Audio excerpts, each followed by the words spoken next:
السلام علیکم محترم ناظرین۔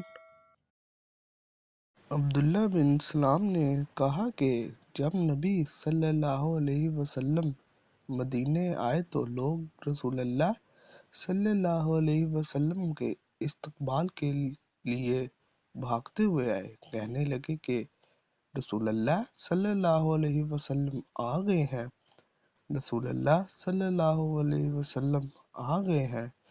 3 مرتبہ میں بھی دیکھنے کے لیے آیا۔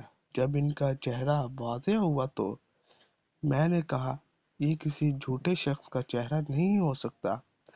پہلی بات جو میں نے آپ سے سنی، آپ فرما رہے تھے اے لوگو، اسلام کو عام کرو، کھانا کھلاؤ، رشتہ داریاں ملاؤ، رات کو نماز پڑھو، جب لوگ سو رہے ہو تم جنت میں سلامتی کے ساتھ داخل ہو جاؤ گے۔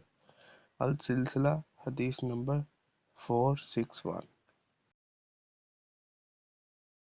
عائشہ رضی اللہ عنہا کہتی ہیں کہ ایک آدمی نے اندر آنے کی اجازت مانگی، میں آپ کے پاس تھی، آپ نے فرمایا یہ اپنے خاندان کا بڑا آدمی ہے، پھر اسے اجازت دے دی اور نرمی سے باتیں کرنے لگے۔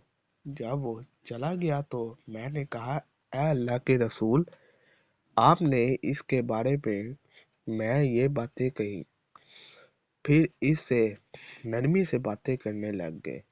آپ صلی اللہ علیہ وسلم نے فرمایا اے عائشہ، لوگوں میں بدترین وہ شخص ہے جسے لوگ اس کی بد کلامی کی وجہ سے چھوڑ دیں۔